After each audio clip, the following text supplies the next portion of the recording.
welcome to Book Buzz, brought to you by the Peters Township Public Library. I am Miss Shannon. And I'm Miss Linda, and yes, you can believe what you see, we are back. We're still coming back. This is for the second half of what we're doing in the Youth Services Department for November. Yeah, And we're going to be another busy month. yeah, just when you think things are going to slow down, they just really never do. But it ends up it's okay. Yeah, you know, it's all good. We do fine. We do fine. So today, here's what I think that you should know. Got to know. I think you're going to like today's. Okay. More about plane crashes. And, No, okay. no, not about, yeah. I know last time it was about Gary Paulsen, but yeah, but that's where his stories were coming from. Yes. So, okay, now you can't peek at any of this. I decided, so if anybody here takes that teen writing thing, and you become a published author, you can possibly make a lot of money. Yeah. Okay. So I was really curious about that. So here are the 10 richest children's authors of all time, ranked by net worth. J.K. Rowling. Okay, who do you vote her for what number? 1. Okay, we'll see if you're right on that. I tell nothing, absolutely nothing. Okay, so writing for children doesn't necessarily seem like a lucrative business, but these 10 authors prove that there's plenty of money in it. This is by Pankaj Sharma, published actually not that long ago. Okay, so as children, our minds are filled with magic. With all of the information we absorb at a young age, there is no wonder that being a children's author can be very rewarding. Yes. Speaking of rewards, a children's author can start off small but eventually make a serious living. Adults that once read their favorite children's book to sleep will eventually read it to their child. Now, this makes children's authors' works last forever to be discovered again and again and again, as we know. So thus, long-lasting stories, I was glad to read this because now it makes me have to think about a long-lasting story that I'll have to write that people will remember forever. Okay, then I'll get back to you on that one. Yeah, long-lasting stories children will ask their parents to read over and over and forever made these 10 individuals the richest children's authors of all time. Number 10. Oh, you're going backwards. Yes. Yeah. Okay. Drum roll. Number 10. Rachel Rene Oh, Russell, Dork Diaries. I met her. Did you? Yeah, you were supposed to go with me, and What happened? I don't know if you got sick or had another obligation, so Justin went, and he was real thrilled. Did Justin like her? Sure. Okay. But her daughter illustrates them, so that was interesting, too. Okay, so. Dork Diaries. Okay. Dork Diaries. All right, didn't see that one in the top 10. Nope. So She's first on the list. She is number 10. She's not the richest children's author on the list, but she has a net worth of, at the time of this article, $7 million. But she is absolutely the most family-oriented, noting the Dork Diaries. Mm-hmm. All right. Yeah, her daughter does all the illustrations for her, so that's kind of cool. All right. 9. Number 9. Oh, Rick really? Riordan. He's only 9. Yeah. Percy Jackson and the Olympians. Number 1 wasn't in, which is a good thing. That's fine with me. Book 1 is The Lightning Thief. So he is very famous for his publications of Greek mythology-based novels. Widely known for a 5-book series named Percy Jackson and the Olympians. This is numero 2. He made a very good living for himself. At the point of this writing, he had created over 20 books. I feel like there's probably quite a few more now, but and was worth $9.5 million. I'm surprised because some of his books have been sold into movies too. Yeah. But they didn't do very well, maybe. Or maybe you don't. I don't know how that works. I don't like know if you just get a chunk of money like when you first sell it, or if you get royalties, I don't know. You should get, I would think, royalties. Okay, so this one, I was surprised. It doesn't say what his net worth, but it said although the authors of our time, okay, because he's an older author, so they don't really have a figure on him. No, I can see that though. Yep. His books have been C.S. Lewis, Lion, Witch, and the Wardrobe for one of them, Narnia, Chronicles of Narnia. They still sell. They're still making them into Exactly. things. That's what they're saying. He still brings imagination to his books that cannot be captured anywhere else. His great writing skills can be attributed to the particular way he writes for children. Although, like I was saying, the authors of our time now make extremely more money than he did in 1952. That amount of net worth was enough to deem him one of the richest children's authors of all time. They did not give a figure. All right, number 7. Oh, yeah. Shel Silverstein. Let's see. The Giving Tree, The Light in the Attic. The books are not super scary. They are, and these. This is just like one of his books. Do you know, and this one I didn't know, that Shel Silverstein is also known as a singer, songwriter, poet, cartoonist, and screenwriter. Oh, so that's probably helps him. Holy cow! But made a great deal of money for his publications. I'm sorry, I don't know when Shel died, but this at the time of his death, he was worth $20 million. And one of the one of the favorite and richest. And he's still children. Making money now. And he's still, exactly, then that's what they were saying. Mm-hmm. Now this one, yeah, I guess this is a decent amount of money, but I don't know why I thought it might be more, because it's been like forever. Right. Dr. Seuss. Yeah, you would think. Dr. Seuss. With all, Those books all the books and the movies and the merchandise. And yep, if you there's grew a up, lot of stuff with his brand. No kidding. If you grew up in America and have ever gone to a public library, yes, you definitely have heard of Dr. Seuss. Okay, here we go. With a net worth of $75 million. He has been one of the most influential children's authors of all time. Just happens to be one of the richest as well. Most famous for Cat in the Hat and the Lorax. This noteworthy children's author has published over 43 books.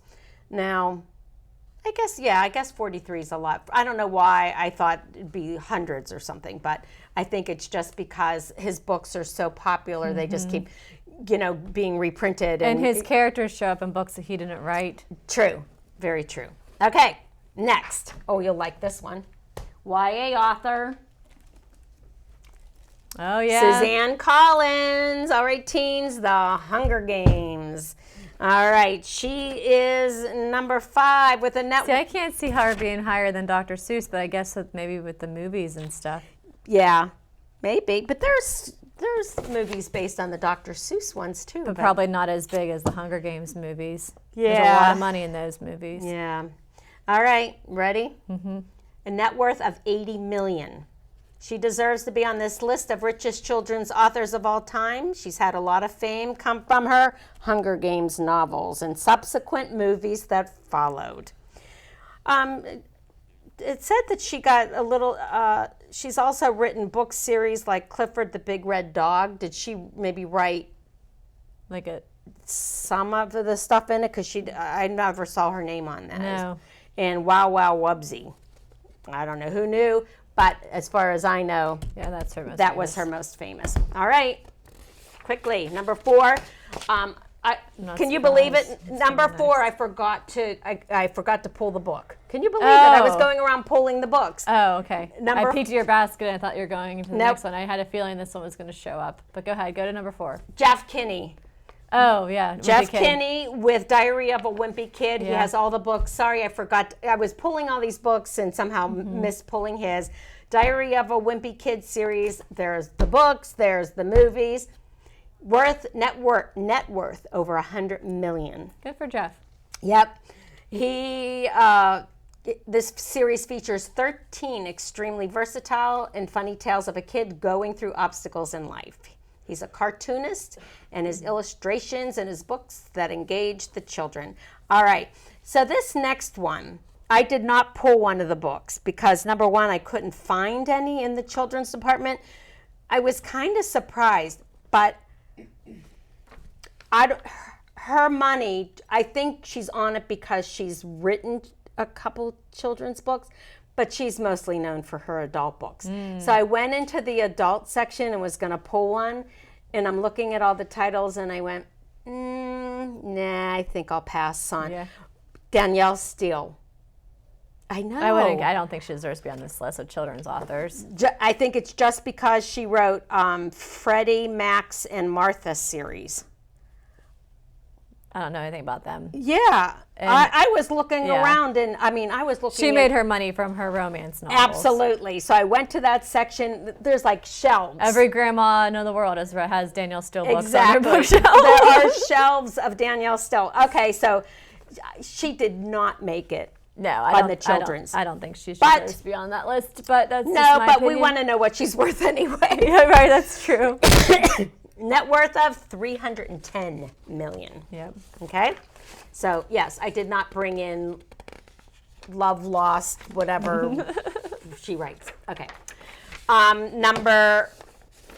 She was number 3. We're down to number 2. This one I don't think deserves to be on the list either. Well, because he made his money from the adult books too. Books, yeah. But he's got so many. I Funnier, true. Middle School. But what does he actually write? Does he really write them all? I don't know. I just can't believe he does. I know. This one, James Patterson and Chris Grabenstein. And you know what? This is another one that, it's actually a compliment. It's a compliment to him, but kind of funny to librarians that there are, we can't just say shelves of James Patterson, whole sections of James Patterson. It just goes on and on and on. He writes multiple books a year. And now he does the teen books and the tween books and stuff. And James Patterson presents books and the whole. I have one of those. Yeah. He's just his name is even going on. Just his name is worth money, yeah. Yep. Just yes, exactly. All right, let's see what he's worth. And he has publishing company too. This Jimmy, that's his own publisher. Okay, well that made him rich. Okay. What's he worth? I'm interested to know. Are you ready? Oh, just a meager $560 million at the time of this writing. Yeah. Okay. And you guessed it.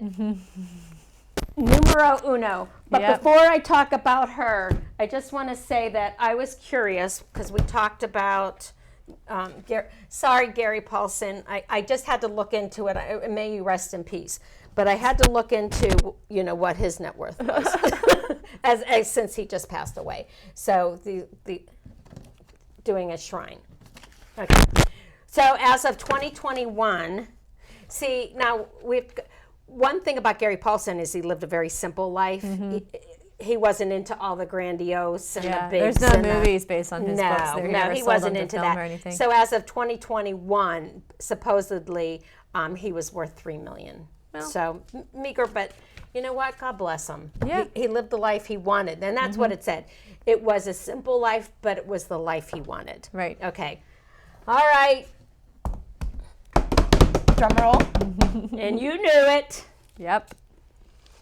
J.K. Rowling. Oh, God. We've got the Harry Potter series. We've got Harry Potter movies. We've got Harry Potter World and shirts. And let me see. If you've ever read any of the Harry Potter series or seen one of the movies, then you have definitely heard of J.K. Rowling. She is widely known for her series and many others, including other children's books. But one would argue that Harry Potter series is not for children.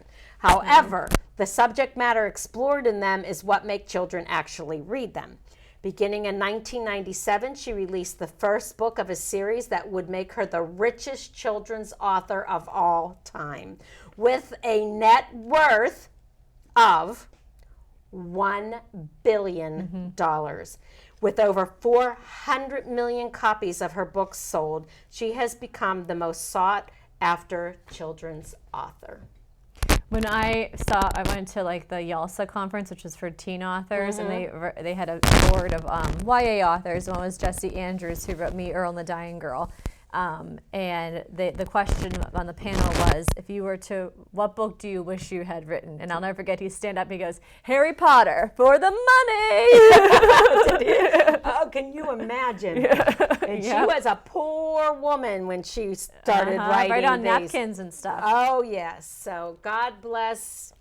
I'm happy for your successes. Yes. I am. I really am. And yes, if I could, I wish I would have written it too. Yeah. So, okay, that was my fun. Wasn't that fun She's today? not suffering. Okay. Yeah, very cool. So moving on. So we have our teen book club coming up. In November, we're going to be discussing book 3 of the Shadow and Bone series, which is Ruin and Rising. If you're the first 5 to register, you get your free copy, the really nice copy of this book. And at our first book discussion, the one girl in the group said, I really like this copy of the book because it has a map in it. She's like, I love a book with a good map. And I thought that was a cute comment. That is cute. And it does actually really help you because the story has all these made up countries and places, and then they talk about them, and it's really hard to decide like what they're even talking about. So the map is a good reference point. But anyways, so you'll get a free copy of Ruin and Rising, and we're going to discuss this. We are discussing it a little bit earlier, just like Linda's discussing her tween book earlier, because of how Thanksgiving falls in November. So you'll have to get through Ruin and Rising a little bit faster this time around. So we'll be discussing on November 18th at 7 o'clock in the evening. But I'm excited. And then in December, we're going to move on to the next trilogy by her. Very cool. That is. It's cool. Yeah. And our Tween Book Club talked about it a little bit last show. Again, Thursday, November 18th. At 4 o'clock, first 5 registrants get a free hardback copy. It's only in hardback right now. The one thing that you'd save, we talked about it, and makes you think about if... Still haven't made my decision. Yeah, if you had to, this was based on an assignment, but if you had an emergency and you could only save one thing, what would it be? An object, not a person. Yeah. Pick a single object, to save in an emergency.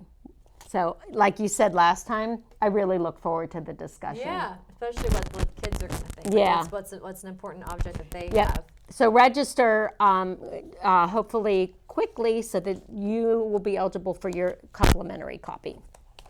Very cool. Family Lego night, guess what? I'm so excited. We started this up again. The last one was very successful. We put up that they do these Lego challenges, the families. Each family gets their own table, and we have snacks, of course, if there's food and whatever. And they make these challenges. My throat's dry. And they come give us one to put on display, with their little card of, what their challenge was. Really, really cute. But guess what I did notice? Family Lego night is full. I know. For this next one, Monday, November 22nd at 6:30. That is right before the Monday before Thanksgiving, and it's going to be it's Thanksgiving themed challenges for the most part, mixed with some other things, but full with a waiting list. That's so exciting. Yeah. We're getting people back. Right. That's what I'm so excited about. Yes. Just come on in. We love it. So be there, be square. All right. Oh, you get to talk about the dogs. Pause. Yep. So we have our positive reading program coming up. This has been one of our favorite programs for both the public and the library staff. We bring in a certified registered therapy dog, and we're partnering with Animal Friends this time around, which has been really nice. And it's all the dogs that have gone through their therapy dog program, and they come and you can sign up for your 20-minute time slot, and you just go, you grab a book. You can bring a book from home if you have one you really like. You can grab a book that we have, and you sit and you read to the dog. And what we've always liked about this program is that it really encourages our like less confident readers, our more reluctant readers, because the dogs are really great listeners, and they don't care if you can't pronounce a word correctly or whatever. And also on the flip side of that, it's also been really great for children that may have some type of fear of a dog, that don't, or we've had families that have come in and said, we're thinking about getting a dog, but they're a little bit afraid of dogs. So we wanted to bring them to this so they can see what dogs are like, So I think it's wonderful. It does a lot of different things. It serves a lot of different purposes, and it's a really, really great program. So you do have to sign up for your time slot ahead of time. You can call or visit us to do that. You can't sign up online. You do have to either give us a call or come to the library to sign up. So we can get you a slot. Yep. So it will be on November 20th, and the time slots run from 10 to 11:20. Excellent. You know what? well, I'll talk about mine, but then we'll add one more after this one. Okay. So we're moving on. Oh, chess with Mr. Pete. That's also filled up. Oh my gosh, it's filled. And I mean, please, at least, even if a program is full, put your name on a waiting list because you don't know. Right. As a matter of fact, Mr. Pete and I keep in touch. And at the last time I talked to him, there was one person on the waiting list, and he was like, "Let him come." And so you just don't know. He's wonderful with the kids. He's so excited to be back. We have the chess boards, everything that you need. November 16th. It's a Tuesday, 6:30, live with Mr. Pete. Come and learn chess and become, better and better and better. Okay, in case that wasn't enough, actually the day before, Maker Monday, which we just had yesterday, will be November 15th after school. Come over and do something fun to relax, making things more regulated, exploring, and to just relax and create. And guess what? Snacks. Did I mention food? We always have to feed those little hungry bellies. Well, I know you're hungry after school. Yeah, for sure. Okay. All right, so coming back in person for 2021 is our very popular Elf on the Shelf story time. It will be the first time we've ever done it on a Saturday morning. It's always been an evening program, but we're going to mix it up and do it on a Saturday morning this year. Registration is required, but I can guarantee it's going to fill up. It's a very popular program. We do have limited space. But what we do for this program is we'll do different crafts. We'll read an Elf on the Shelf story. We'll watch one of the Elf on the Shelf movies. And then that is the very first. And you also, if you attend the program, have a chance to name our library elf, because then the library elf will arrive, and then he or she is in the library from then until right before Christmas. You can come and find them, and they are readers. That's why the library elf, this elf comes to the library as opposed to your home, because they like to read. So you can come find the elf and then write down the book that he or she is reading that day, and have a chance to win a basket. I love it. I love the program. It's fun, and the kids love coming in looking. Yeah. And searching. Oh my gosh, yes. And then they'll come and they'll ask me, "Do you know where the elf is?" And I'm like, Gotta go find him. Gotta look. Yep. You're on your own. Okay. One thing that we're going to do different this year too, which I'm excited about, it's based on a book that I'm reading for our Thankful Week, our bedtime story times, and we're doing Thankful for the last week because it's in November and thinking of Thanksgiving, etc. My book was Gratitude is My Superpower. And based on that, the author talks about doing gratitude journals. So I did a gratitude packet, show gratitude by being kind. And I have enough together to give out to 30 registrants. You have to register for this. Look how cool. Get a little rock. You get a little gratitude rock. And it's going to explain everything in here. Gratitude rock. Your little gratitude journal, which will explain, and a pencil, so you have no excuse of why you're not doing it. It's a fancy pencil too. I know, aren't they fun? Gratitude, telling you exactly what to do and how to do it. Carry your gratitude stone with you for 5 days to remind you to be thankful. In the evening, write in your notebook 3 things you are thankful for that day. Take it, and then I added, take it even further and make this a daily, lifelong habit. Grateful people are happy people. And then, in case you needed some ideas on how to show kindness, 100 acts of kindness for kids. I included that. I was giving you 100 tips. So that'll be going out the week before cute. Thanksgiving. The kids will like those. Yep. Very nice. Yeah. Nice, meaningful activity. Absolutely. You have a book? All right, sure. So I guess since we were talking about James Patterson and how rich he is, this is another book. There was another book. that helped make him so rich. So he did not write this book. It is from his Presents book. So he has his own publishing company called Jimmy Patterson, and it's through like Little Brown and Company. But so he puts his name on books that he doesn't even write, and he gets. So this is called Kingdom of the Curse. This is, it's a dark one. It's it's the sequel to the Kingdom of the Wicked by Carrie Maniscalco, and it also has a map, which apparently kids like maps and books. And on a mission to avenge her beloved sister, Amelia has traveled to the 7 circles and sold her soul to become Queen of the Wicked. So she goes through all these different, she ends up in different underworlds, and she faces the king of the demons, yes, to try to find what happened to her sister. Now, I didn't realize this when I picked up that it is actually the sequel to the Kingdom of the Wicked, which is we also have, and that has a creepy cover on it as well. But yes, Wrath, the mighty demon of war and betrayer of my soul. Okay. So, but it kind of reminds me a little bit of like the Red Queen and some of those books by Holly Black. She wrote like The Darkest Path in the Woods, which has a lot of like kind of creepy things too, but in different worlds and realms and things. So fun little fantasy for you. Absolutely. Presented by James Patterson. Of course. And I have a question.